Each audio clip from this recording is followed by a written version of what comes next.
The rain over San Lazaro Bay was not a cleansing rain. It was a cold, oily drizzle that slicked the concrete piers and turned the air thick with the smell of diesel and salt. From the elevated watchtower, Reina Ortiz, 29 years old and running on fumes, watched the harbor lights blur into the black water. It was late, well past midnight, and every minute of her shift as a port rescuer dragged. Her real focus was miles away in Echo Heights, where her 6-year-old daughter, Zoe, was breathing through the night with a shallow, barking cough. Mrs. Chen, their landlady and savior, was with her, but the anxiety coiled tight in Reina's gut. Zoe's asthma was mild. The doctors said manageable, but manageable required medication, and the clinic's assistance program was a mountain of paperwork she had yet to conquer. The sudden clang of the emergency bell cut through the night like a blade. It was not a drill. Red lights flashed across the wet console. A business jet, inbound to the private strip across the channel, had clipped a loading crane in the fog and gone down. It was in the main channel, sinking fast, the incoming tide threatening to smash it against the barnacled pilings of Pier 4. Reina did not hesitate. She was in her gear and sprinting down the gangway before the second alarm finished its cycle. The water was a shock of absolute cold, blacker than the sky. She kicked hard, her light cutting through the murk, fighting the treacherous pull of mooring lines left slack by a careless freighter.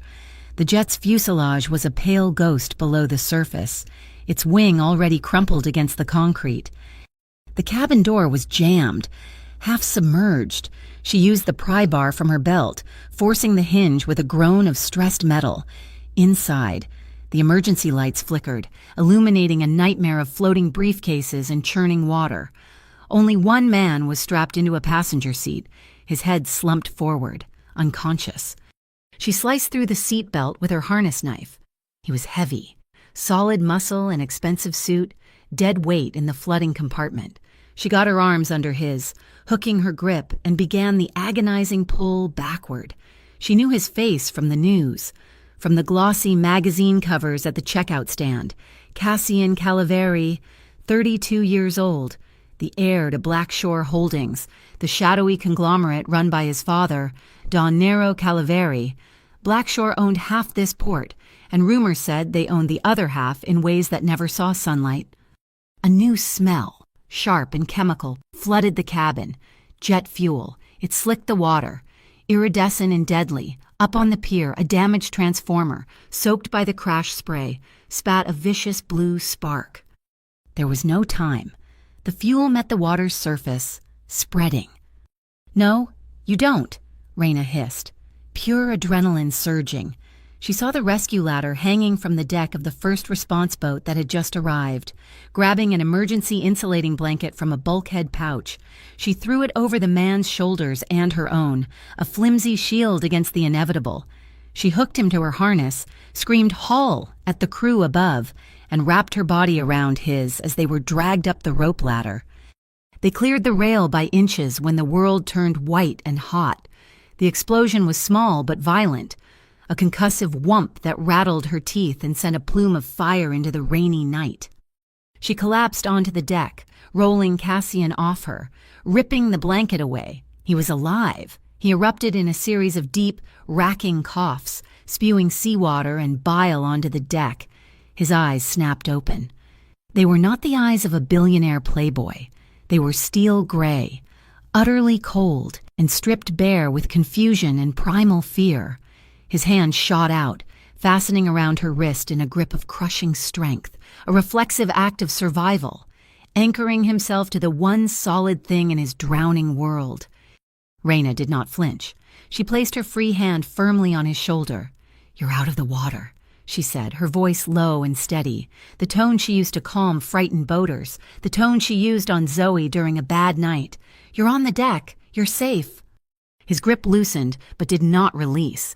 He stared at her, the confusion hardening into a sharp, assessing intelligence. Sirens wailed, closing in. The port police arrived first, followed by the monolithic presence of the MOTB, the Metropolitan Organized Threat Bureau. Agents in dark windbreakers began securing the scene, their faces grim. but another group arrived almost impossibly fast, appearing from the landward side of the pier in dark, identical suits, Black Shore's private security. They moved with a chilling, quiet efficiency, creating a sterile bubble around Cassian, ignoring the MOTB agents. Raina stood back, dripping and cold, giving her statement to an MOTB agent. From the corner of her eye, she saw one of the Black Shore aides, a man with a face like carved stone, bend near the wreckage line. He palmed something, a small, hardened case, the portable black box, the E-slate. He slipped it into his jacket pocket with a furtive glance. Raina's blood ran colder than the seawater. She turned her back, pulling her phone from its waterproof pouch, angling it low. She pretended to check her messages, zooming in just enough. The click of the camera shutter was silent. She captured the aide's face and the bulge in his pocket before slipping the phone away. An hour later, soaked and shivering, she was cleared to leave. The drive back to Echo Heights was a blur of exhaustion. Her muscles ached, the adrenaline draining away, leaving only the hollow worry for Zoe. She parked her battered truck and pulled out her phone. A new message waited. It was not from Mrs. Chen. It was an automated email from the County Medical Assistance Fund. Her application for Zoe's subsidized inhalers had been reviewed. It was denied. Insufficient proof of income loss. A wave of helpless, cold fury washed over her. She gripped the steering wheel, her knuckles white. She had just pulled one of the richest men in the state from a sinking jet, a man whose family could buy the entire clinic, and she could not get the $10 copay waived for the medicine her daughter needed to breathe. She got out of the truck, the rain instantly plastering her hair to her face. She started up the steep concrete steps to her apartment and froze. Her street was blocked. A line of vehicles, at least 5 of them, sat idling in the rain. They were not police cruisers or ambulances. They were long, immaculate, black sedans gleaming like obsidian coffins under the single flickering streetlight. The air hummed with the sound of their powerful, quiet engines. A tinted rear window on the center car slid down with an electric whisper. The middle door opened. Cassian Calaveri stepped out. He had changed clothes, but he wore them badly. A dark sweater pulled hastily over trousers. He looked pale, bruised, and his hair was still damp. He smelled of the sea and the faint, sharp tang of iodine from a field dressing. He ignored the rain, his steel-gray eyes locking onto hers, cutting through the darkness. "You saved my life," he said. His voice was rough, scraped raw by the salt water. "Don't be alone tonight." Raina's exhaustion vanished, replaced by a rigid, defensive anger. She planted her feet on the wet concrete. "I'm not going anywhere with you." "This isn't a request," a man in a dark suit said, stepping forward from the lead car. His voice was flat, devoid of emotion. "We're providing protective escort." "I don't need protecting." "You were a witness," the man pressed, taking another step. "That makes you a variable." "Stop," Cassian said. He held up a hand, silencing his own man. He looked at Raina, his gray eyes searching her face, still shadowed by the trauma of the crash. "He's right, but he's wrong. You're not a variable. You're the reason I'm alive, and you're in danger." "I'm tired, I'm wet, and my daughter is sick," Raina retorted, her voice shaking with adrenaline and the chill. "The only danger here is you, blocking my street." A tiny, brilliant red dot appeared on the collar of her jacket. It hovered, impossibly steady, right over her pulse point. Raina froze, her breath caught in her throat. She recognized it instantly from her civil auxiliary training. A laser sight. Cassian's head snapped toward the building across the street, his eyes narrowing into slits. "Down," he commanded. His security team did not hesitate. The man who had spoken to Raina moved with blinding speed, grabbing Raina's arm, pulling her down behind the open door of the sedan. Another man was already speaking into his wrist. "Alpha team, target is high, east building, 3rd floor, window 2. Cassian crouched beside her, shielding her with his body. He looked at her, his face grim. "The jet," he said, his voice low and urgent, the thrum of the idling engines vibrating through the car door. It was not an accident. The hydraulics were compromised. Someone wanted me dead. He swallowed, the shock still visible in his eyes. They wanted it done before tomorrow's Blackshore announcement, before the new fund.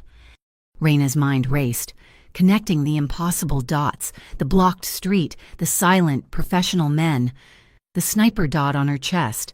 They had not followed her. They had been waiting. "My daughter," Raina whispered, the words tearing from her.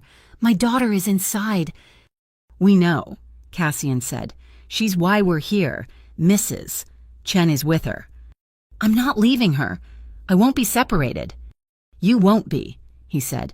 "My team is inside. They're bringing her out the back way. We're all leaving together." Ra'nana looked at him, the rain dripping from her hair, her heart hammering against her ribs. She was trapped. She had no choice but to trust the most dangerous man in San Lazaro. "I have one condition," she said, her voice finding a sudden, hard strength. "Zoe, she stays with me, where I can see her, and any decision that involves her, I make it. Not you, not your men, me. Do you understand?" Cassian held her gaze. There was no pity in his eyes, only a dark, disturbing acknowledgement. "Understood." Moments later, a separate black sedan pulled from the alley behind her building. Raina saw the silhouette of Mrs. Chen holding Zoe, wrapped in a blanket. "Mrs. Chen and Zoe will ride in that car." Cassian's lead security man said, "We'll take them to Shelter House Kestrel. You'll ride with Mr. Calaveri." "No," Raina said, her voice rising. "The condition, I ride with Zoe." "It's safer this way," the man said, splitting the assets. "She's not an asset," Raina shouted. "It's all right," Cassian cut in. He nodded to his man. "Let her ride in the follow car, with her daughter." The security man looked furious, but nodded once. "Change of plan. Package 1 is with the principal. Package 2 with the escort. Go." But as Raina moved toward the other car, Cassian stopped her. "No, wait. She rides with me. Put her daughter and the other woman in the third car. Flanked. It's the only way I can guarantee her condition." He looked at Raina. "I need to talk to you, and I need you to see what happens next." Before she could argue, she was guided into the back of the center sedan, the door shut with the heavy, soundless thunk of reinforced steel.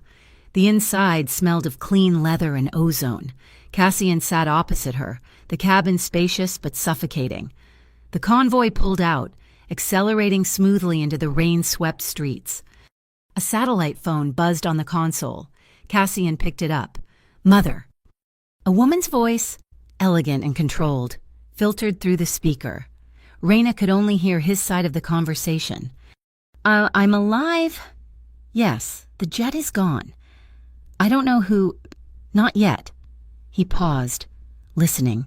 His jaw tightened. "No, I'm not letting the family handle this.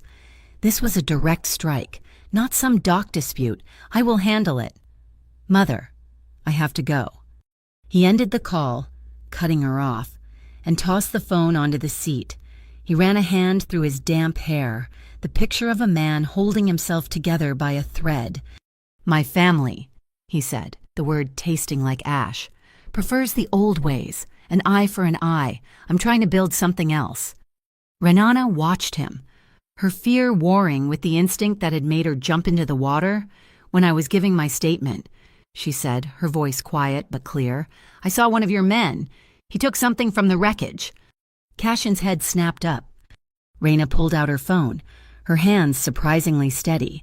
She opened the photo and handed it to him. The image was grainy, backlit by the pier lights, but clear enough the aid, the furtive look, the distinct shape of the hardened case in his pocket. Cassian stared at it, his face turning pale. "The E-slate." "The black box," Raina confirmed. "More than that," he breathed. "It's a temporary drive. It holds the last 12 hours of flight data, but it also logs all satellite communications, encrypted, but it's all there." He looked at her, a new, sharp respect in his eyes. "You're not just a rescuer." "I'm a mother who needs to get her daughter's prescription filled," Raina said bitterly. Why does that slate matter so much? Because, Cassian said, I'm in the process of closing a fund. It's called Nocturne. He leaned forward, the car's interior lights casting harsh shadows across his face. It's the part of Blackshore that my father built, the gray money, the leverage, the operations that don't make it into the annual report. I'm shutting it down. All of it. I'm rerouting those assets into a legitimate foundation for medical technology. He paused. This move has made a certain shadow group people who relied on Nocturne for their own enterprises extremely angry. So you're trying to go clean, and they tried to kill you for it. That's the theory. Reyna shook her head, pulling her phone back. This is not my world, Mr. Calaveri. I just want to be left alone. I want my daughter to be safe, and I want to go home. I know, Cassian said softly, but to get to alone, we have to get through this storm. The convoy slowed for a red light at a major intersection. On the right was a massive, 24-hour construction site, a skeleton of steel girders rising into the night. Reyna saw it first, a dark, lifted pickup truck in the opposite lane, its engine roaring too loud, its headlights off. It did not wait for the light. It jumped the median, barreling straight for the side of their sedan, straight for Reyna's door. She did not scream. She braced. But Cassian's driver was not a normal driver. He hit the accelerator, not the brake. The sedan shot forward while the car in front of them slammed its brakes and angled hard. Sideswiping the pickup, the truck spun out, crashing through the temporary fencing of the construction site, where it became high-centered on a pile of rebar. It all happened in less than 3 seconds. The convoy did not stop. It flowed through the intersection, accelerating to a speed that was well past legal. Reyna was breathing hard, her hands clamped to the seat. It was real. The sniper, the crash, the attack, it was all real. The cars finally slowed, turning onto a private, unmarked road, climbing high into the hills above the bay. They passed through a steel gate and pulled into the courtyard of a house that looked more like a fortress, all modern glass and dark wood, hidden by cypress trees. The door of the third car was already open. "Mommy!" Zoe, tiny and fierce, launched herself from Mrs. Chen's arms and ran across the wet pavement. Reyna met her halfway, dropping to her knees and enveloping her in an embrace that ached with relief. Zoe coughed, a dry, rattling sound, and buried her face in Reyna's neck. "It's okay, mija. It's okay. Mommy's here." Cassian stood back by his car, the rain plastering his sweater to his frame. He watched the mother and daughter, his face unreadable. But the tension in his shoulders eased. The haunted, hunted look in his eyes softened, just for a moment, as if their embrace was the first real thing he had seen since crawling from the wreckage. He was a man pulled back from the edge of a deep, cold abyss. Shelter House Kestrel was not a bunker. It was a fortress of glass and dark. Oiled wood perched high in the hills, invisible from the city, yet possessing a commanding view of the old San Lazaro docks below. The air inside was warm and still, a stark contrast to the chaos of the bay. Security was invisible, but absolute. Cassian called them his white unit, a private team that moved with silent, predictive efficiency. Mrs. Chen and Zoe were settled in a comfortable guest wing, the older woman immediately impressed by the kitchen, Zoe by the thickness of the carpets. Reyna, however, was brought to a central command room. It was a space of low light and glowing screens, monitoring the perimeter, the city, and the airspace. "I need a full maritime chart of the harbor, updated within the last week," Reyna said, her exhaustion burned away by a cold, sharp focus. She was no longer just a rescuer. She was an investigator. "And I need the actual flight telemetry, not just the stolen slate your man pocketed." Cassian, his face pale and bruised, nodded. He was nursing a cup of black coffee that did nothing to hide the tremor in his hands. A technician brought the data up on a massive wall screen. Reyna leaned in, her experience as a port auxiliary kicking in. She tracked the jet's approach, her finger tracing the glowing red line. "There," she said, tapping the screen. "That's wrong. He's way off the standard approach. He dropped altitude right here, over Sector 9. What is Sector 9? Cassian asked. It's a temporarily restricted zone, Reyna explained. The FDCI, the Federal Directorate of Commerce Integrity, is running commercial drone tests there. Nothing, not even a seagull, is supposed to fly below 2,000 feet in that box. As she worked, a private terminal on Cassian's desk chimed. A secure, anonymous file transfer had just completed. He opened it. The screen filled with a complex diagram, a web of interconnected lines that looked like a neural map. It was titled Serrate Spine. Reyna glanced over.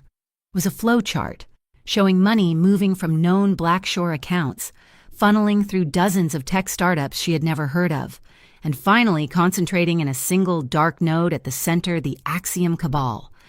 Cassian's breath hitched. He knew those names. They were the very operations he was trying to sever with his Nocturne fund. This was the blueprint of the enemy. A man entered the room. He was impeccably dressed in a suit that cost more than Reyna's truck. His face smooth and concerned. Lyle Vesper, Cassian's chief of staff, his most trusted advisor. Cass, Lyle said, his voice a concerned hush. This is madness. The jet, the attack on the street, this is beyond a simple business dispute. You have to turn this over to the family. Let your mother handle this. In the classic way. Cassian's eyes remained fixed on the serrate spine diagram. The classic way is what I am trying to escape, Lyle. Escaping it is getting you killed, Lyle insisted, his voice rising. This is not the time for reform. This is the time for survival. Cassian's jaw tightened. He was caught, balanced on the knife edge between the old world of blood loyalty and the new one he was trying to build. Not yet, he said, his voice flat. Reyna ignored their internal politics. The passenger manifest. She said, I need to see it. Lyle looked ready to refuse, citing protocol, but Cassian just nodded. Show her. The list appeared. It was short. 2 pilots, 3 aides, and 1 name, heavily redacted, marked canceled. Who was this? Reyna asked. Cassian zoomed in on the seat assignment. He looked at it for a long moment. A potential investor for the new foundation. He canceled 30 minutes before takeoff. I moved into his seat to take a private call. The silence in the room was absolute. The attack was not random. The sabotage, the explosion, the failure, it was meant for that specific seat. It was meant for the canceled guest. Or perhaps Cassian was never the primary target at all. Reyna felt a sudden, suffocating need for air. She stepped onto a high balcony overlooking the distant, glittering lights of the port. She pulled out her phone and dialed Mrs. Chen's room. Zoe's face, pixelated and sleepy, filled the screen. Mommy, is it morning? Not yet, Mia, Reyna whispered, her voice thick. I needed to see your face. Zoe's cough sounded better, looser in the dry, filtered air of the house. She held up a piece of paper, a chaotic drawing in purple and blue. Look, Mrs. Chen gave me crayons. It's a dolphin kite for the beach. Reyna laughed, a rusty, broken sound. It's beautiful. Baby, it's perfect. She had not heard Cassian approach. He stood in the doorway, watching the simple, uncomplicated love radiate from the tiny screen.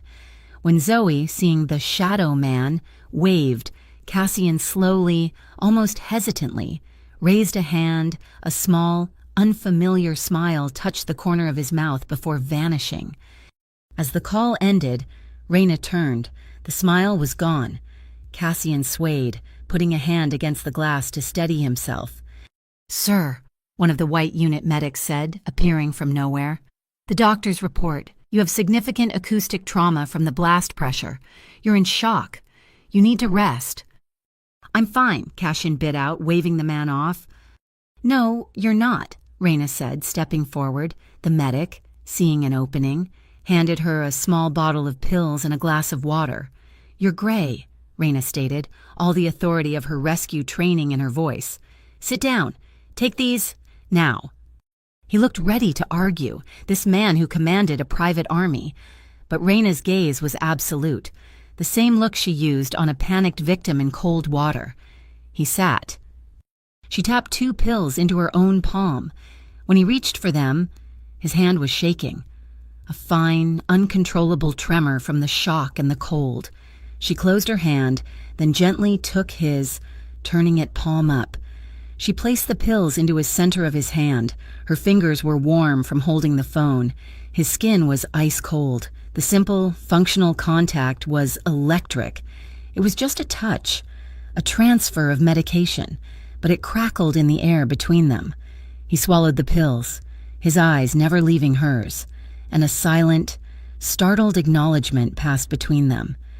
"We have a problem," the head of the white unit said from the command center, breaking the spell. "Perimeter camera, Gate 3, civilian vehicle, loitering, 4 passes in the last 10 minutes. The screen zoomed, capturing a blurry license plate on a plain sedan.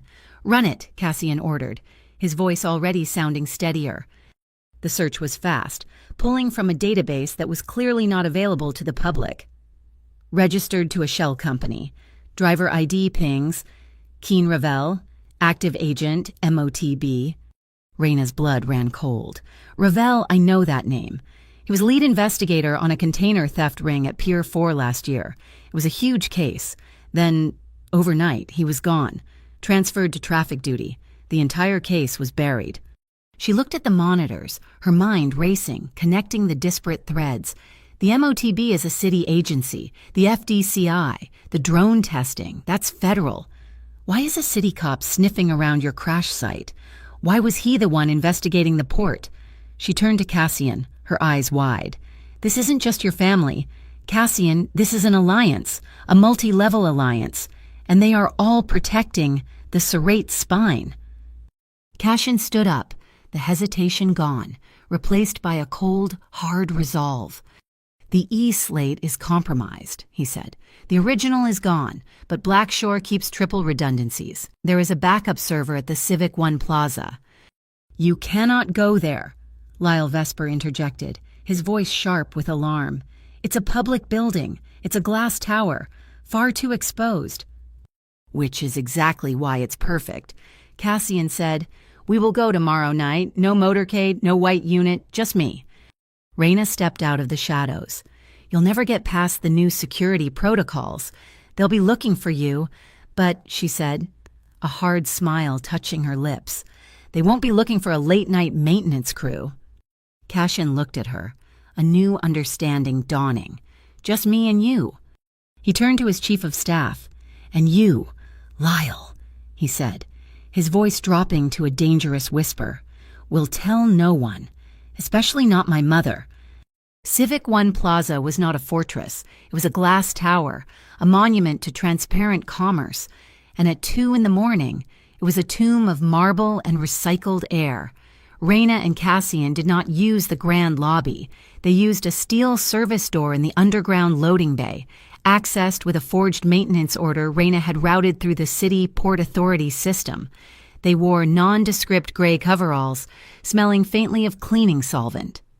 The service elevator was slow, whining as it climbed. The light rain of the evening had become a steady, driving downpour, and it hissed through the ventilation shafts, a constant, whispering presence. The sub-level server room was protected by a hybrid biometric lock. "It requires my thumbprint," Cassian murmured, his voice low in the concrete shaft, "and a secondary authorization from my security chief." Lyle Vesper, Reina stated. "Yes. So we're locked out?" "No," Cassian said. "My father insisted on an emergency override. My print, entered twice, flags the system but grants access." He pressed his thumb to the scanner. It flashed amber. He pressed it again. It clicked green. "It logs the entry as irregular. It buys us time, but not much." The heavy door slid open with a rush of frigid, filtered air. The room was a dark cathedral of data, aisles of black server racks blinking with thousands of tiny blue and green lights. The hum was so low it was felt more than heard. Cassian moved to the Blackshore Legacy rack, his fingers flying across a terminal, attaching a small, hardened drive. This is it. While he initiated the transfer, Reina moved to the main access log terminal. Her instincts were screaming. You said Vesper was your most trusted man. He advised you to go to your mother, to handle this the old way. He did. If he's the traitor, he would have come here first, Reyna said, her voice flat. He would have needed to know what was on the e-slate he stole. Her fingers tapped, bypassing the polite user interface, pulling the raw command log. There it was. Entry time 03:15, less than 24 hours ago, just hours after the crash. User L, Vesper, authentication priority override. She did not say anything. She just touched Cassian's arm. He turned from his screen, his face tight with concentration. He followed her gaze to the log entry. He did not move. He did not curse. But Reyna saw the shift. It was not the sudden shock of betrayal. It was the cold, hollow sickness of confirmation. The man who had been a second father to him, the man who had advised him to hide, was the one holding the knife. As Cassian stared at the screen, the main lights in the server room clicked off. They were plunged into near total darkness, lit only by the constellations of server lights. A silent alarm. The irregular log, Reyna whispered, her voice sharp. It triggered a physical sweep. Heavy footsteps echoed in the corridor, the scrape of a keycard. The main door to the server room began to hiss open. Reyna grabbed Cassian's coverall and yanked him, hard, pulling him with her into the narrow, dark aisle between two towering server racks. They pressed their backs against the cold metal, enveloped in shadow. The space was barely 2 feet wide. They were forced together, chest to chest, a sudden suffocating intimacy. Reyna was pressed against him, close enough to feel the solid, tense muscles of his chest and the surprising heat radiating from his skin.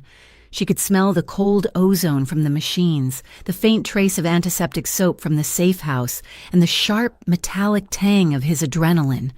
Her face was so close to his shoulder she could feel the shallow, controlled rasp of his breathing against her temple. A bright white beam from a heavy flashlight cut through the darkness, sweeping the main aisle. The security guard was methodical.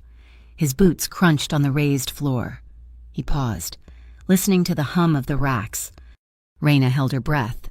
Cassian was absolutely still, a wall of rigid muscle against her.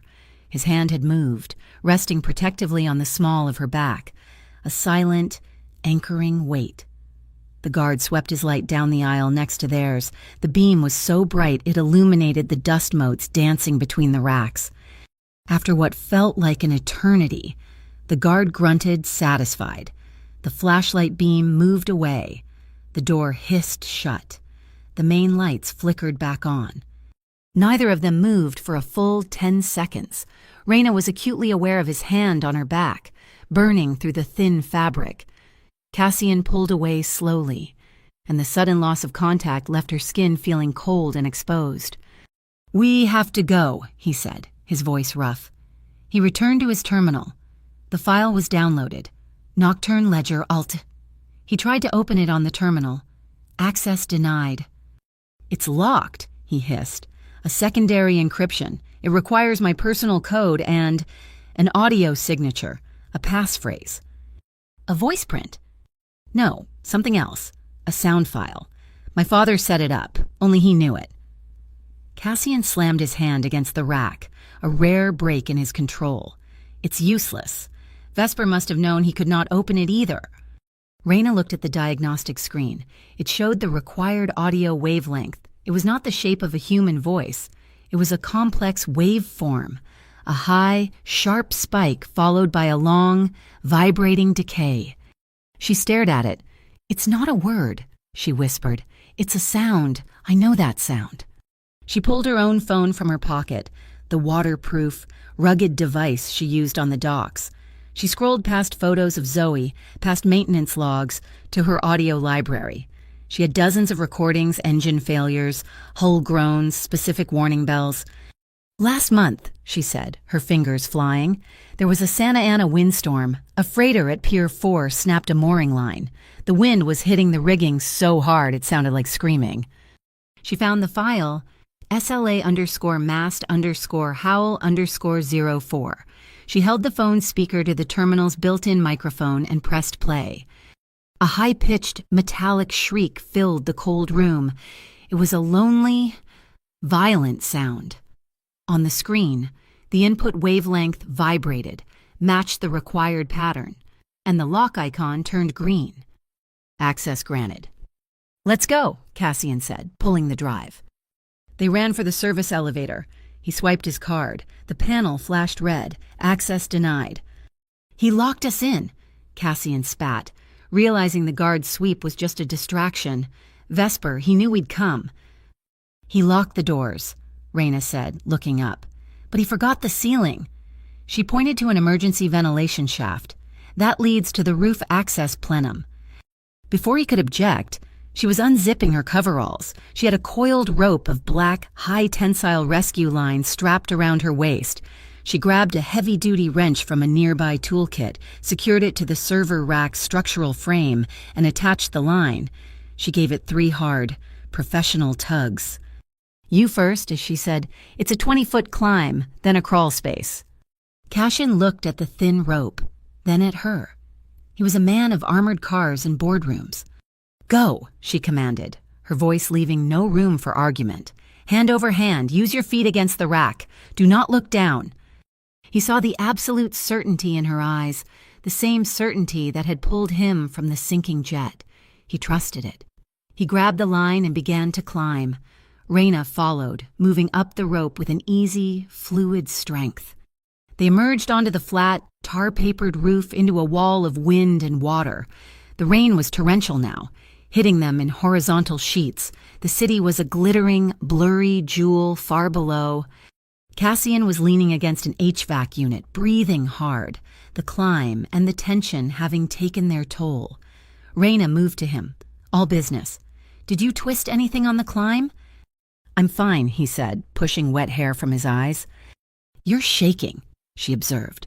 She placed her hand flat on his chest, right over his heart, a clinical check for the rattling impact of a hard landing.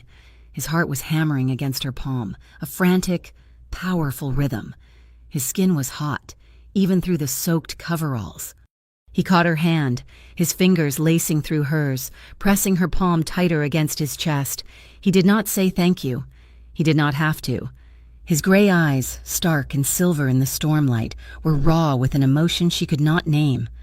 They stood frozen for a beat, the world reduced to the roar of the wind and the frantic, shared rhythm of their hearts. The vibration of a phone broke the spell. It was Cassian's burner. He reluctantly released her hand, pulling the phone from his pocket. The screen lit up. "Mother," he answered, his voice sharp. "What?" Gia Calaveri's voice was like shaved ice. "Whatever you just did. Cassian, it is done.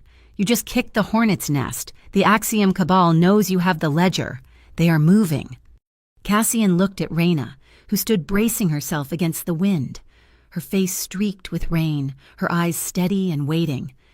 "Let them come," he said, and ended the call. The path back to his old life was gone. The bridge was not just burned, it was annihilated. He slipped the phone into his pocket, the stolen drive a heavy weight against his chest, and followed her toward the fire escape. They made it back to Kestrel as the storm broke its leash. The drive was a silent, high-speed blur, but the moment the main door of the shelter house sealed, the adrenaline that had held them together on the roof evaporated, leaving them soaked, exhausted, and vibrating with tension. The house was quiet. Zoe and Mrs. Chen were asleep. The low-pressure system stalled directly over the bay, rattling the massive, reinforced windows in their frames. The sea below was no longer a glittering map. It was a roaring, black void. The lights in the command room flickered, buzzed, and died, plunging them into absolute darkness for 3 seconds before the backup generators kicked in with a steady, reassuring hum. In the sudden silence, Reyna shivered. The cold, which she had ignored for hours, sank its teeth into her. It was deep, rattling her bones. Cassian, his own face pale and streaked with rain, turned from a rack of drying equipment. He was holding a thick, dark gray cashmere sweater. It looked impossibly soft. "Here," he said, his voice rough. She started to protest, a reflexive, "I'm fine," but her jaw was trembling too hard to form the words. He stepped forward, not handing it to her, but holding it open. It was a gesture of such simple care it disarmed her. She raised her arms, too tired to argue, and he guided the heavy wool over her head. His movements were careful, almost hesitant. As he settled the sweater onto her shoulders, his fingers brushed the cold, wet skin of her neck, just below her hairline. The touch was accidental. It was functional, but it lingered. The contact, skin on skin, was a sudden jolt of warmth in the cold room. They both froze. The air, already charged with the theft of the ledger and the roar of the ocean, became intensely still. "Thank you," Raina whispered, pulling the sleeves over her freezing hands. The sleeves were far too long. For the sweater, Cassian did not pull back immediately. He let his hand rest for a second on her shoulder. "You saved my life. Twice tonight. I think I owe you a sweater." He moved to the window, staring out at the whitecaps he could just make out in the dark. Raina joined him, folding her arms, dwarfed by the cashmere. "You're still shaking." He clenched his jaw. The acoustic trauma, the doctor said the blast pressure, "It's not just the blast," she said quietly. "It's him. Vesper, the confirmation." His silence was stark. "I recognize that look," Raina continued, her voice so low it was almost lost in the storm. "The moment you realize the person you trusted to watch your back is the one who left you to drown." He turned, his gray eyes searching her face in the dim, auxiliary light. "Zoe's father," Raina clarified, the words still tasting like rust after all these years. "He disappeared the day I told him I was pregnant. Just vanished.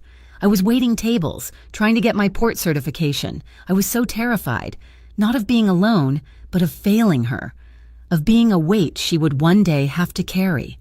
Cassian listened, his expression stripped of all its usual armor. "I was never afraid of being a burden," he countered, his voice deep. "I was afraid of becoming a reflection. My father's reflection." He gestured to the opulent, empty room. "I grew up in a house bigger than this, all glass and polished marble, but I cannot remember my mother or father ever hugging me. Not once. Everything was a transaction. Loyalty, duty, power, love was a liability." He looked at her, at the raw strength in her shoulders, the exhaustion under her eyes. "This situation," he said carefully, "we are trapped here. You are here because of what I am. I will not use that. I will not manipulate this." Raina met his gaze, unflinching. "And I am not a damsel. Cassian, I am not looking for a rescue. I am trying to keep my daughter safe. Whatever this thing is between us," she motioned with her hand. "It has to be real, voluntary.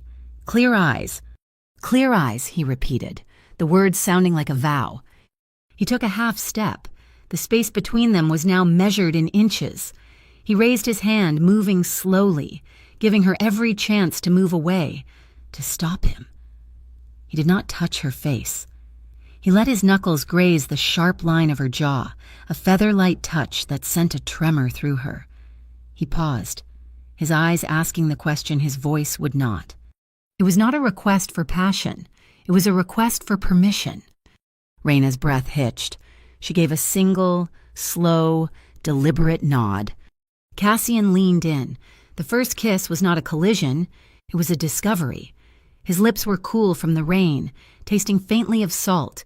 It was hesitant, slow, a gentle pressure that asked, "Are you sure?" She leaned into it, her eyes closing, her entire body answering yes. He let out a long, unsteady breath, a breath he seemed to have been holding since the jet first hit the water. The kiss deepened, but only slightly. It was a kiss of shared trauma, of profound exhaustion, of a sudden, startling relief. He pulled back, just enough to breathe, to look at her. A small, almost pained smile touched his mouth. She smiled back, a genuine, tired smile that reached her eyes. This time, when he kissed her, it was sure. He slid one hand from her jaw, cupping the back of her head, his fingers tangling in her still, damp hair. His other arm wrapped around her waist, pulling her flush against him. It was not a violent pull. It was an anchor finding purchase in the storm. He held her securely, his hands firm and safe on her back and shoulders. A protective, solid embrace. Reyna's hands came up, gripping his forearms, holding on as if he were the only solid thing in the world, the warmth of the sweater, the heat of his body, the steady, frantic beat of his heart against her own. It was overwhelming. He whispered her name, Reyna. The sound of a rough prayer against her skin. She answered with his, Cass. Her voice muffled against his mouth. Their movements were slow, deliberate, driven by a deep, aching need for comfort that was rapidly transforming into desire. He guided her backward, moving them away from the cold glass of the window, deeper into the shadows of the room. The heavy cashmere sweater he had given her slid from one shoulder, unnoticed, pooling at her waist, hands clasped, fingers intertwined. The storm outside raged, a violent backdrop to the quiet in the shelter house. The only sounds were their soft, unsteady breaths and the rustle of clothing as he deepened the kiss. A silent, desperate, and certain connection. Later, they lay side by side on a low sofa, covered by a dry blanket. The storm had lessened to a steady, drumming rain. They were not talking about the ledger or the cabal or the crash. She wants a dolphin kite, Reyna murmured, staring at the dark ceiling. A what? Zoe, for the beach, if we ever get to go again. We will, Cassian said. He sounded surprised by his own certainty.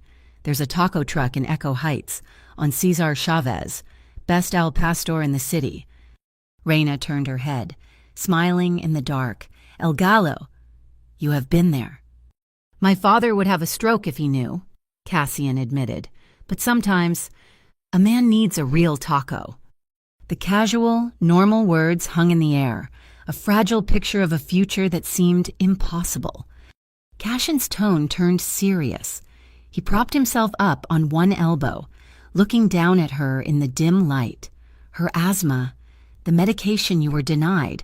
When this is over, I am going to fix it. The Nocturne Fund was always meant for this. I will get her the best doctor, the best clinic, whatever she needs. I promise you, Reyna. Reyna looked at him, seeing not the billionaire heir, but the man who had climbed a rope in the dark. I believe you. He leaned down and kissed her forehead. It was a touch of profound tenderness, a seal on the promise. A phone buzzed, not his, but hers. It was a secure text from the White Unit technician monitoring the dark web. Reyna sat up, pulling the blanket with her. She read the message, her blood turning to ice. What is it? She looked at Cassian, her face pale but her eyes burning with a new fire. They know. The Axiom Cabal has officially put a price on our heads. Bounty. Open contract. To anyone. Cassian was on his feet in an instant, his body tense, the warrior returning. I'll call my team. We move. We find another shelter house. We go underground. No, Reyna said. She stood up, wrapping the blanket around her shoulders like a cape. She looked at him, her resolve forged in the fire of the last 24 hours. We do not run. We do not hide. That is what they expect. That is your father's move. You want to be different. She nodded toward the drive containing the ledger. We expose them, all of them. Running was no longer an option. Attacking was the only path. The first move was to protect the asset that mattered. And before sunrise, Reyna watched as Zoe, still half asleep and clutching her new dolphin kite drawing, was buckled into the back of an armored SUV with Mrs. Chen. Two of the White Unit's most trusted female operatives, disguised as nuns, drove them. Their destination was the Hummingbird Children's Station, a high-security charitable facility so deep within the city's philanthropic network that not even Blackshore's legitimate arm knew who funded it. Reyna's hug was tight, her whisper fierce. Be good for Mrs. Chen. I will see you very, very soon. With Zoe secured, the board was set. Cassian received a single text. Summons. Sanctus. Now. G. The meeting place was a deconsecrated cathedral in the warehouse district, a place of crumbling saints and broken stained glass. His mother, Gia Calaveri, stood alone at the altar, her posture as rigid as the stone apostles flanking her. She was not the warm, forgiving type. She was the matriarch of a dynasty, and she looked disappointed. "You have chosen a public war, Cassian," and she stated, her voice echoed in the vast, empty space. "It is messy and loud." "Lyle Vesper is the traitor," Cassian said, cutting straight to the point. "He works for the Axiom Cabal. The crash, the attacks, it was all him." Gia's face remained impassive. "I know. Lyle was always ambitious, but he is a symptom, not the disease." She stepped down from the dais. "You think Black Shore is just ships and money. It is influence. Years ago, to secure our control of the San Lazaro shipping lanes, your father made an arrangement, a legal firewall." "With who?" "A faction within the FDCI," Gia confessed. "We received exclusive, priority clearance on all transport logistics. In exchange, we provided financial cover for their off-book operations. The ones that became the Axiom Cabal, Lyle was the intermediary." Reyna, standing in the shadows by a pillar, felt the final piece of the puzzle click into place. The FDCI controlled the restricted airspace where the jet was sabotaged. Black Shore's deal had given the traitors the very access they needed to attempt the assassination. "You are trying to cut off the head," Gia continued, "but you do not even see the body. You have the ledger, but it only shows the money. It does not show the masters." She reached up, pulling a long, wicked-looking pin of polished black obsidian from her hair. "Your father gave this to me. He called it his insurance policy." She pressed it into Cassian's hand. "It is old world, but the technology inside is new. A nano memory card. It contains the other list, not the accounts, the buyers, the politicians, the judges, the federal directors who are on the Cabal's payroll." As Cassian's fingers closed around the pin, the heavy front doors of the cathedral groaned open. Lyle Vesper walked in, flanked by two men who were not Black Shore security. He smiled, a smooth, political gesture. "Gia, Cass, thank God you are safe. I have been trying to reach you. The Cabal is in chaos. They are purging internal threats. We must consolidate. Your mother and I have already discussed the terms of a truce." Cassian looked at his mother. She had not flinched. She had been stalling. Reyna stepped forward into the light. Lyle's eyes flickered to her, his smile tightening. "I am sorry, Mr. Vesper," Reyna said, her voice clear and calm. "But what is that you are wearing?" Lyle looked down at his lapel. "It is cologne, from Milan." "No," Reyna said, taking another step. "Not the cologne. The other smell. Underneath." She sniffed the air, her senses sharp from years on the water, identifying chemicals by scent. "It is a specialized solvent, a polymer conditioner for high-impact data housing, the same smell that was on the E-slate I pulled from the water, the one your man stole for you." Lyle's smile vanished. The mask was off. "She is clever," he said to Cassian, his voice losing its warmth, turning cold and flat. "A pity you brought her into this.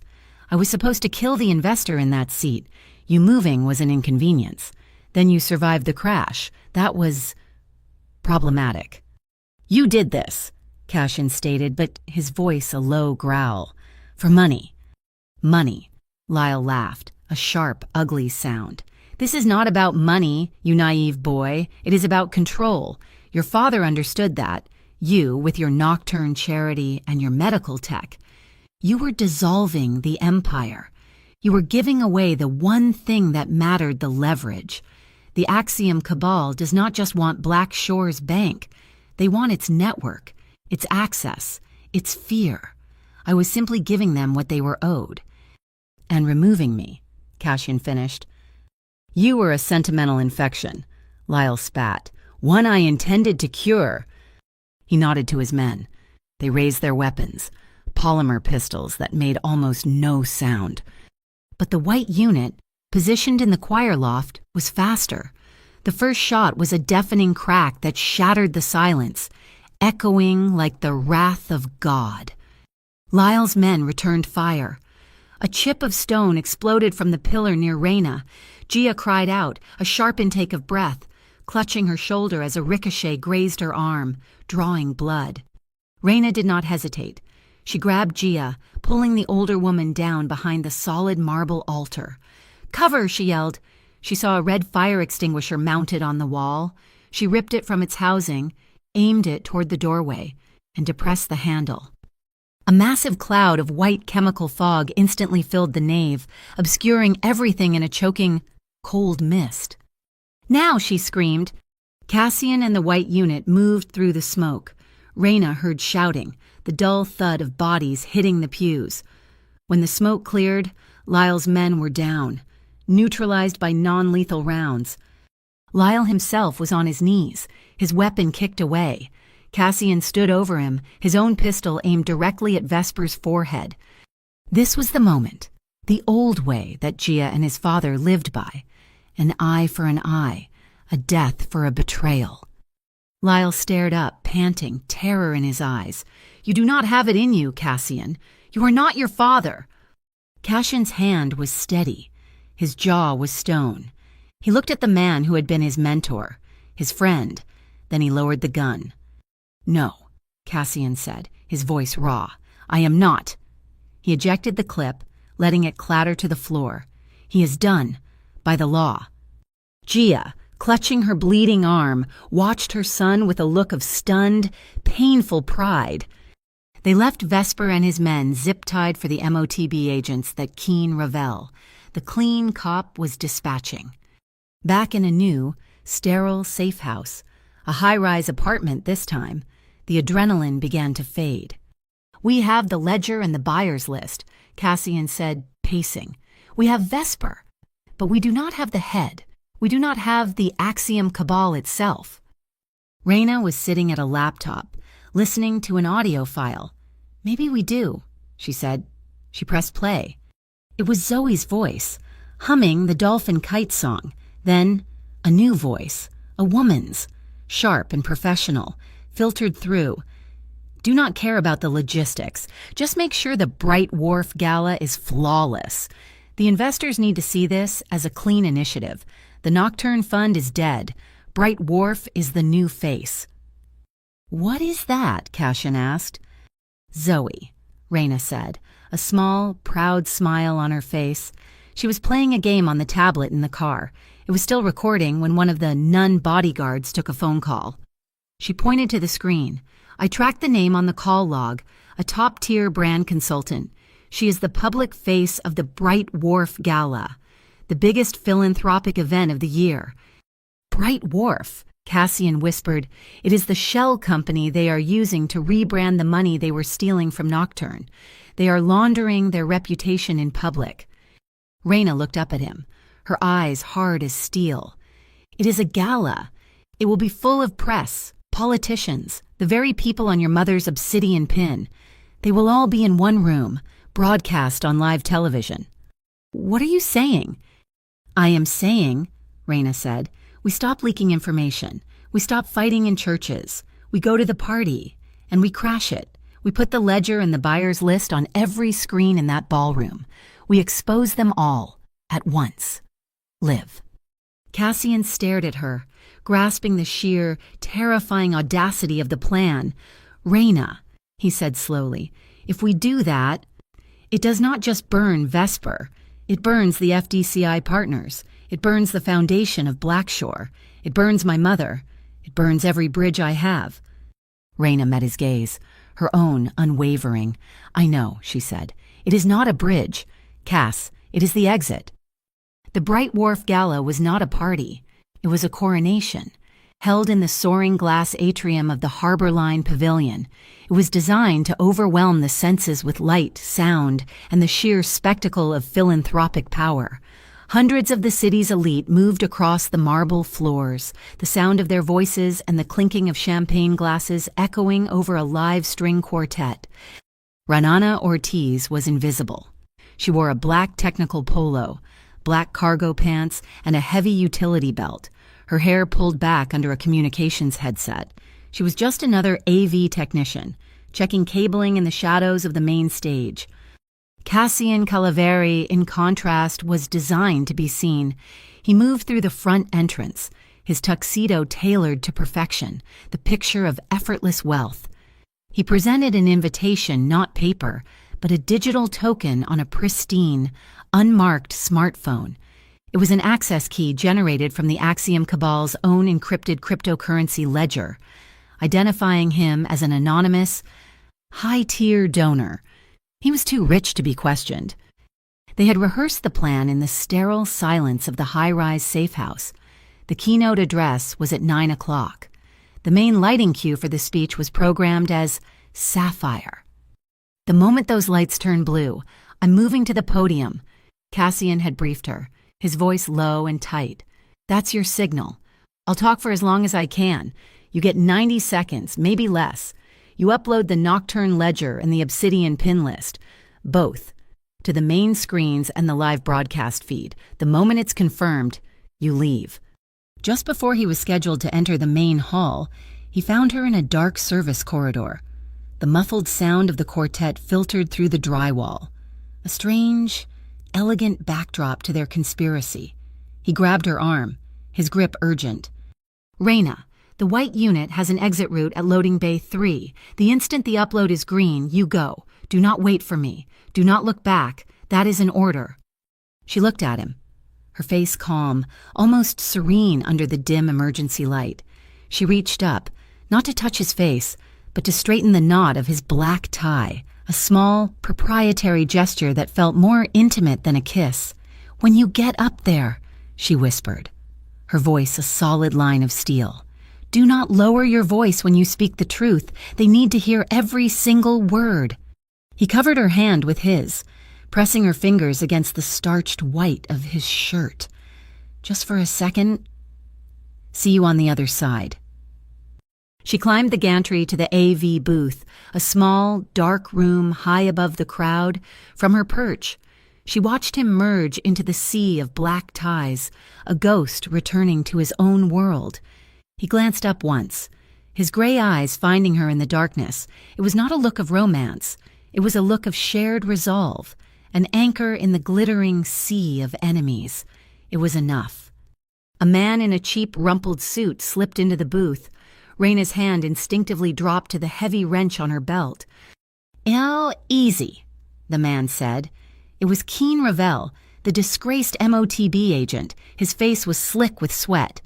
"I have been watching traffic patterns for 6 months, ever since they buried me for getting too close to that peer investigation. I'm done being silent." He slid a worn plastic keycard across the console. "Axiom Security is running a proprietary firewall on the broadcast. The second you try to uplink, they'll shut you down." He tapped the card. "That's the master override. It's the only key I had. It'll give you priority. That is all I can do." He was gone before she could say a word. A second, softer presence appeared at the door. Gia Calaveri. She looked regal, even with her arm in an elegant black silk sling. She walked straight to Raina, her eyes filled with a heavy, unreadable emotion.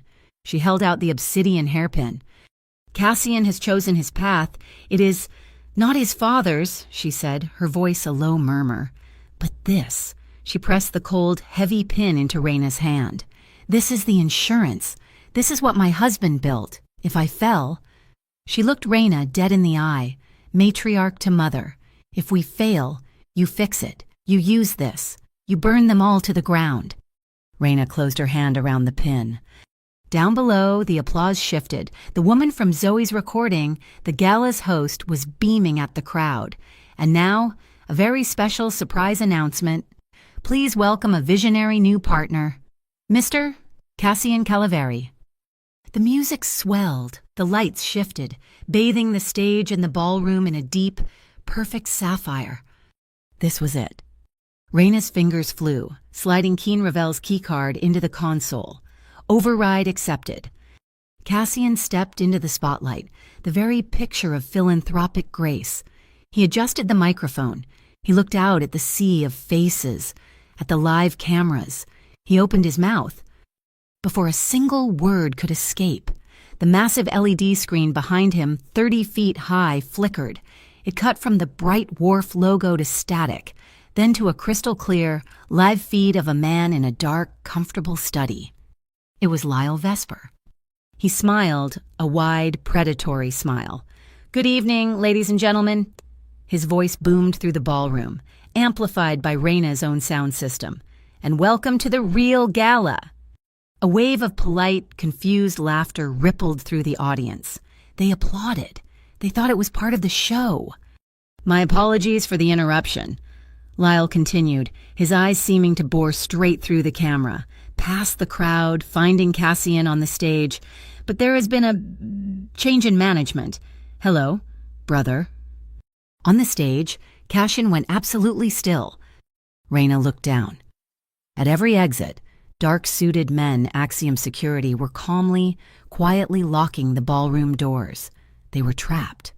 "He is on a shadow server," Raina hissed, her hands flying. Ravel's keycard was dead. The firewall was back up. Lyle had anticipated the bypass. Lyle was laughing now. "A toast," he said, "to the end of the sentimental Calaveri line. Security, please escort Mr. Calaveri from the stage. He seems unwell." "No," Raina whispered. She ripped a panel from the server rack, exposing the raw physical ports. She jammed the obsidian pin's connector and the ledger drive into a hard-line bypass. The terminal screen flashed. "Access denied, secondary audio key required." It was the same lock, the one from the Civic One Plaza, the one his father built. She slammed the Mast Howl file into the system. Failed. It was a different key. She was locked out. Cassian was trapped, a spotlight pinning him as two Axiom guards walked onto the stage. Raina felt sick. She opened her tablet, her hand instinctively going to the video file of Zoe in the safe house. "I just need to hear her voice." She played it, the audio feeding directly into her headset, Zoe's small, clear voice. "And it's a dolphin kite. Mommy, for the beach." Raina opened the audio analysis software, her mind racing, and then she saw it. The waveform, the specific, unique intonation of Zoe's voice as she said, "for the beach," was a complex, multi-toned spike. She ran it against the lock's diagnostic. A perfect match. It was not the sound of the mast, it was the vocal pattern. 1,000,000,000 to 1 chance. His father, in a moment of hidden sentimentality, had used his own son's voice years ago as the key, and Zoe, by sheer chance, had replicated the exact intonation. The recording was too noisy. It would not pass the filter. Lyle was gloating. The guards were reaching for Cassian.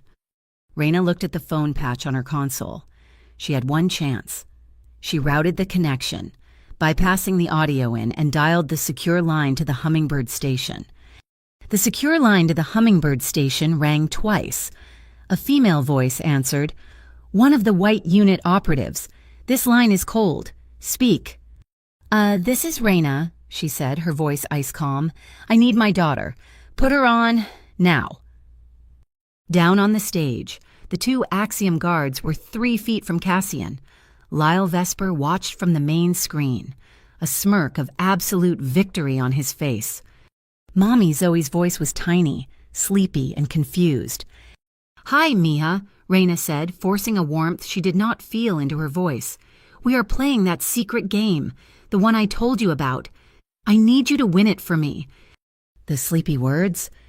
Yes, baby. The sleepy words. I need you to say them for me, loud and clear. Can you do that? Can you say the mantra? Raina's finger hovered over the audio input command. Zoe's small voice filled her headset, piped directly into the server's audio lock. "The sea is deep, the stars are bright, I am safe, and I am loved. Good night." The waveform on her monitor spiked, a perfect crystalline match. Authentication accepted. Raina slammed the execute button. In the ballroom, every screen, the main LED, the side monitors, the broadcast feeds flashed. Lyle Vesper's gloating face vanished, replaced by the stark, scrolling text of the Nocturne ledger, names, dates, offshore accounts, illegal transfers, then the Obsidian Pin's contents, the buyer's list, federal judges, FDCI directors, senators. The crowd gasped, a collective, horrified intake of breath. Then the world went black. Axiom hit the main breakers.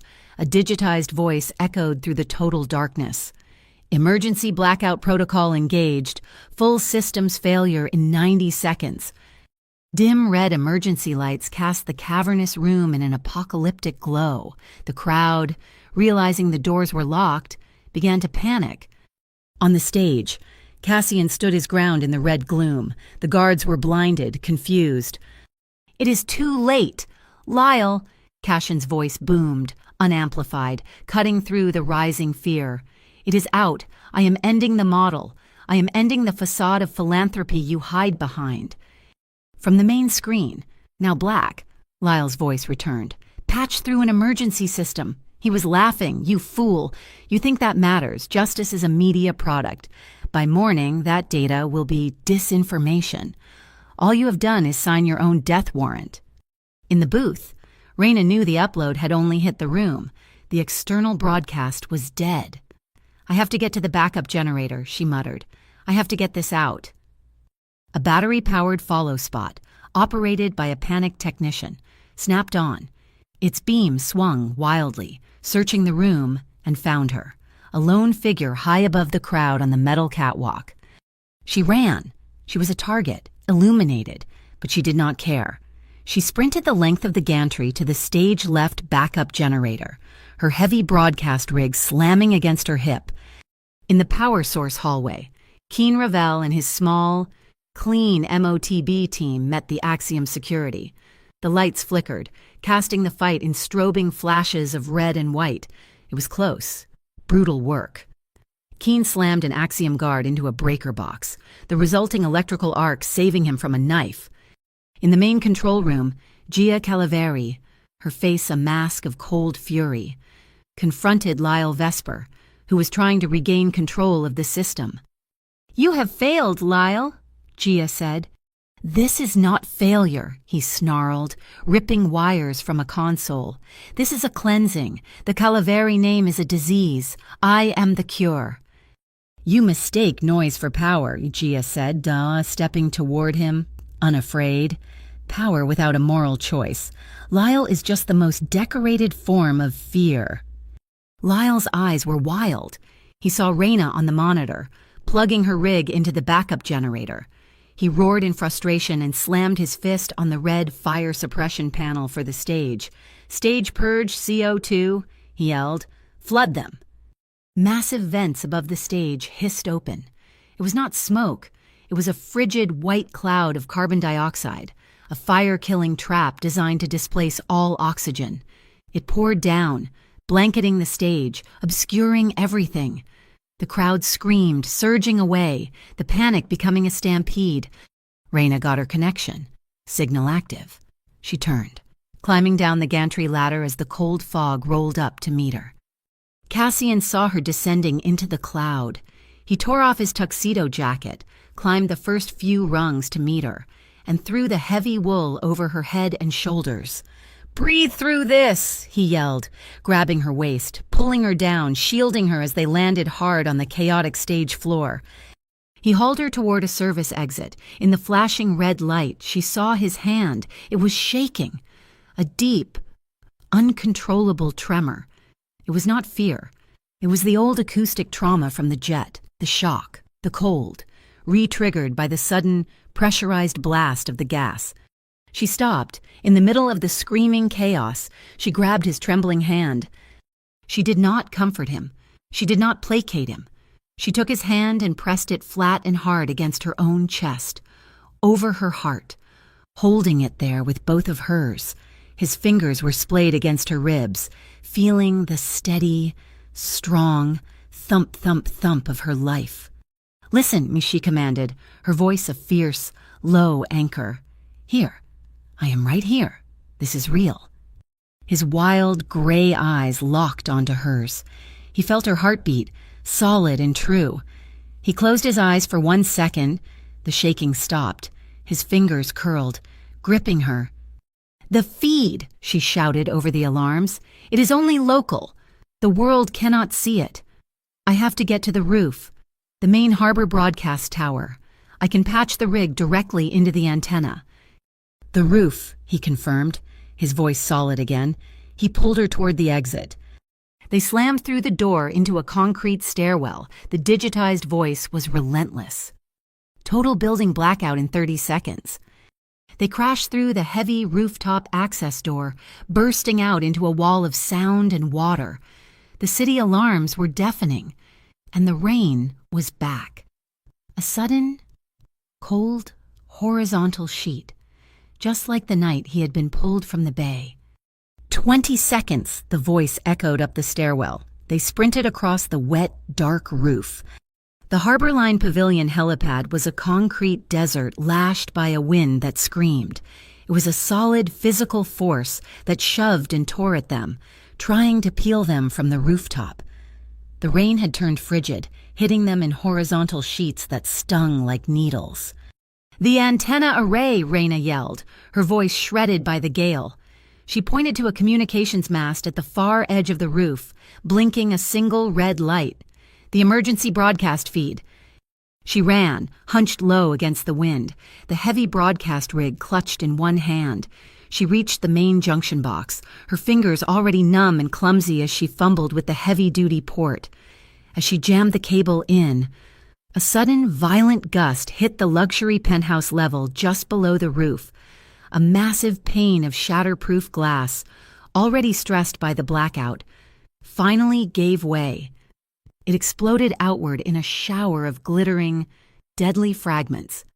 The glass shrapnel flew straight at her. "Raina," Cassian shouted. He moved without hesitation, throwing his body in front of hers, shielding her with his back. He grunted as the shards, sharp as razors, pelted his tuxedo jacket. He was a solid wall between her and the storm. "Are you in?" he yelled, his voice muffled against her hair. "Almost," she cried, her fingers finally locking the port. The main access door to the roof burst open again, slamming against the concrete wall. Lyle Vesper stood framed in the red emergency light of the stairwell, his face a mask of primal rage. He was not alone. 2 Axiom gunmen fanned out, raising their weapons. "Stop her!" Lyle screamed. The first shot was a flat crack, stolen by the wind. The second was a vicious thwack, a sound of impact that was too close. Cassian cried out, a sharp, choked sound, and stumbled back. "Cassie?" A dark stain bloomed on his side, just above his hip, spreading rapidly over the white of his shirt. He was hit. Raina forgot the antenna, forgot the ledger. She grabbed his arm. "Move!" She dragged him, half carrying him, behind a massive solid steel air conditioning unit. They collapsed onto the wet roof, hidden from the line of fire. "How bad?" she panted, her hands flying over his side. "It is just a graze," he hissed, but his face was chalk white, the blood shockingly bright against his skin. "Do not lie to me. Not now." Her voice was the clipped, cold command of a rescuer. She ripped a long strip of fabric from the hem of her own technical shirt, ignoring the icy rain on her skin. She balled it up and pressed it hard against the wound. "Hold this. Hard pressure." The stairwell door banged open a third time. Keen Ravel staggered out, his cheap suit soaked, his face grim. "MOTB," he yelled, though only the wind hurt him. He did not bother with his gun. He lobbed a small, dark cylinder that skittered across the wet helipad. It detonated with a blinding, painful flash of white light and a bang that rattled Raina's teeth. The flashbang. The 2 gunmen cried out, disoriented, clutching their eyes and firing blind into the storm. Lyle, however, had seen where Cassian and Raina had fallen. He charged, ignoring his own men. He had lost his pistol in the stairwell. In his hand, he held a thin, elegant knife like a stiletto, its blade gleaming. He lunged toward the HVAC unit, his eyes fixed on Cassian. "End of the line, brother!" Cassian was on one knee, his side wounded, trying to raise his own weapon. He was too slow. Raina moved. She was not a fighter. She was a rescuer. She understood leverage, balance, and the chaotic weight of a panicking body. She did not try to block the knife. She stepped into the attack. As Lyle lunged, she hooked her arm under his charging arm, pivoted on her heel, and dropped her center of gravity. It was a perfect rolling hip throw, a technique to control a much larger victim in rough seas. Lyle, propelled by his own killing rage, was utterly unprepared. His momentum betrayed him. He flew over her hip and crashed, back first, onto the concrete with a sickening crack. The knife skittered away into the darkness. Cassian was on him in an instant, his knee pinning Lyle's chest. He had the fallen knife in his hand, its point pressed hard against Lyle's throat. The rage in Cassian's face was terrifying, a pure, cold Calaveri expression. In that moment, he was his father's son. "Do it," Lyle spat, a bloody grin splitting his face. "Show them who you really are." Raina, holding her broadcast rig, aimed its small, forward-facing camera directly at them. The feed was live, even if only to the local system. Cassian saw the red recording light. He saw Raina, her face fierce and steady, her eyes locked on him. He looked at the knife, then at Lyle, his chest heaving. He let out a long, shuddering breath and threw the knife aside. No. He grabbed Lyle's wrists, binding them with a heavy-duty zip tie from Raina's own utility belt. Then he looked straight into the camera lens, his voice rough and breathless. "My name is Cassian Calaveri. I am done. I refuse violence as the language of my business. All of this. It ends now." "Raina, the feed," Keen Ravel's voice shouted. He and Gia had emerged, Gia clutching the wall, and had made it to the antenna. Gia's rerouted the main power. "The emergency broadcast is live. It's going out to the city. But the file? It is corrupted. It's locked. It needs a final authorization key." Raina sprinted to the terminal, her rig in hand. The screen was flashing, "Final decryption required." This was it. She ripped the heavy, black obsidian pin from her pocket. With a savage twist, she snapped the decorative top, revealing the tiny, glittering nano card hidden within. She jammed it into the console's decoder. The screen flashed green. Authorization accepted. Decrypting. Streaming. The feed was live. It was not just the ledger. It was everything. The Axiom Cabal's internal charter, the buyer's list, the bank accounts, the dates, the orders to the FDCI to sabotage the jet, the specific instructions to manipulate port policies. It was all streaming, live, to every television and phone in the city. "You fool!" Lyle screamed, struggling against the tie. "You have burned yourself. You are burning your mother. You are torching your own house. You idiot!" Cassian staggered to his feet, clutching his bleeding side. "You have to burn the old rot," he panted, looking at the city lights below. "So something new can breathe." As if his words were the cue, the city, which had dimmed and flickered during the blackout, suddenly roared back to life. The power grid stabilized, and with the lights came a new sound, rising from the streets below, a sound that grew louder than the wind and the rain.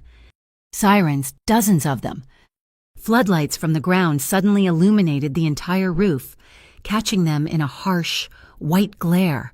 Below, the plaza was swarming with vehicles, not just MOTB. They were marked units from the Harborline Inter-District Prosecutor's Office. Keen Ravel's call had worked. The real cavalry was here. "It is over," Keen breathed, sagging against the mast. But Lyle was laughing again, a high-pitched, manic sound that cut through the wail of the sirens. Not yet. From the dark, rainy void beyond the helipad, a black, unmarked helicopter ascended. It had no lights, a ghost of military-grade hardware. It hovered, its rotor wash a hurricane that threatened to rip them all from the roof.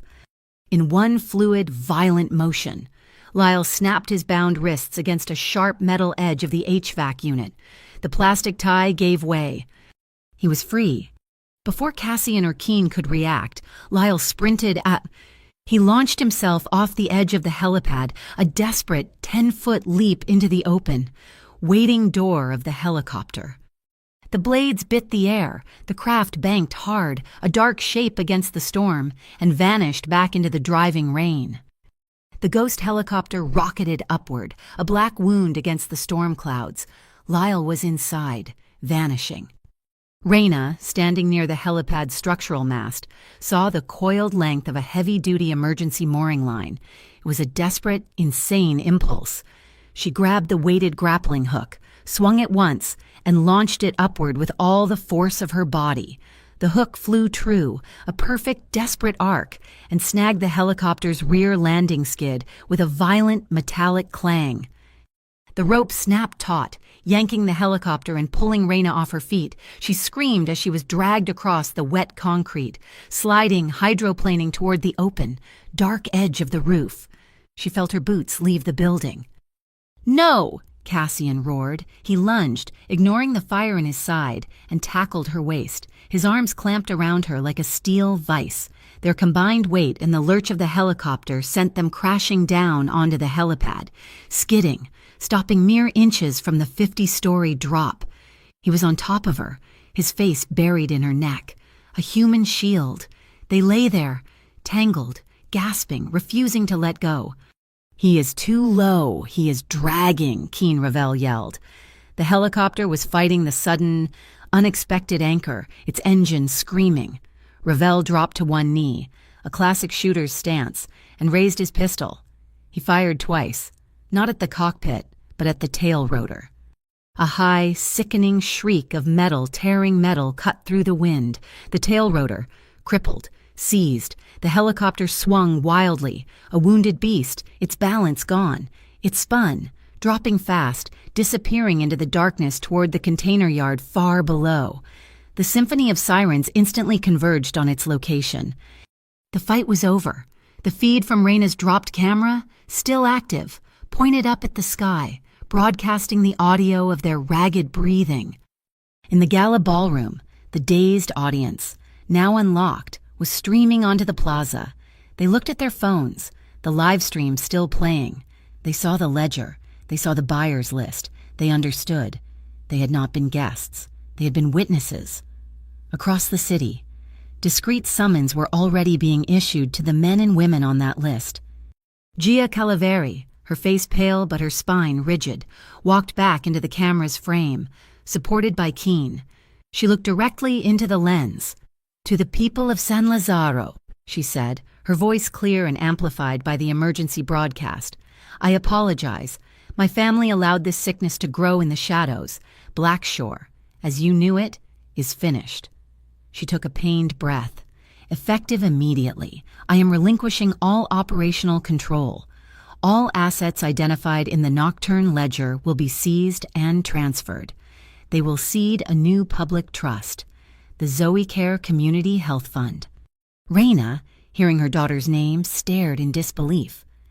Cassian, his hand clamped to the dark, spreading stain on his side, used the mask to pull himself to his feet. He faced the camera, the blood stark against his ruined shirt. "My name is Cassian Calaveri," he panted, his voice raw. "I am responsible. I was too slow to stop this game. I was complicit in my silence." He met the lens, his eyes burning. "No more. From this night, I choose transparency." Raina moved to him, her legs unsteady. She ignored the cameras, the wind, the pain. She reached up, her hands grimy from the roof and smeared with his blood, and framed his face. "And I," she whispered, her voice just loud enough for the microphone to catch, "I choose you. When you choose what is right." He leaned down, and she rose up. They kissed. It was not the desperate, passionate kiss of the safe house. It was public. It was exhausted. It was a promise. Sealed in rain and sirens, a vow of survival. Below, the first wave of clean MOTB units, led by the Harbor Line Prosecutor's Office, was already inside, placing handcuffs on the stunned FDCI officials who were on the guest list. Keen Ravel, his badge gleaming, announced the formation of the Harbor Line Task Force, an independent investigation that would tear the rot out, root and stem. In her pocket, Raina's phone buzzed, a single, new voice message. She played it, pressing the phone to her ear.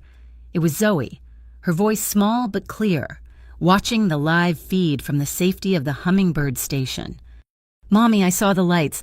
I heard your heart so loud. Mommy, I love you." The adrenaline, the fear, the impossible strength that had held her up, it all broke.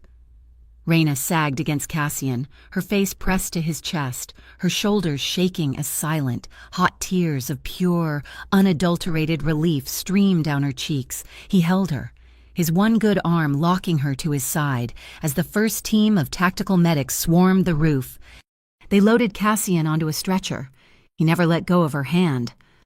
Raina walked beside him, their fingers laced, as they descended through the chaos, past the stunned, pale faces of the city's ruined elite.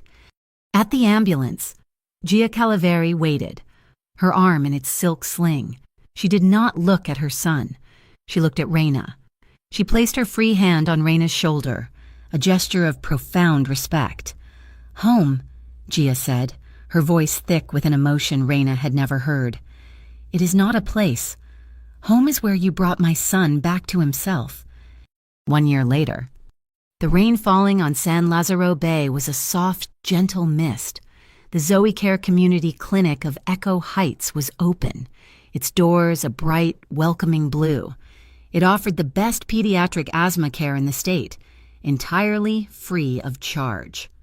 Down at the newly refurbished public docks, Cassian Calaveri, now the managing director of the non-profit Harbor Line Trust, was teaching a group of laughing local kids how to rig small sailboats.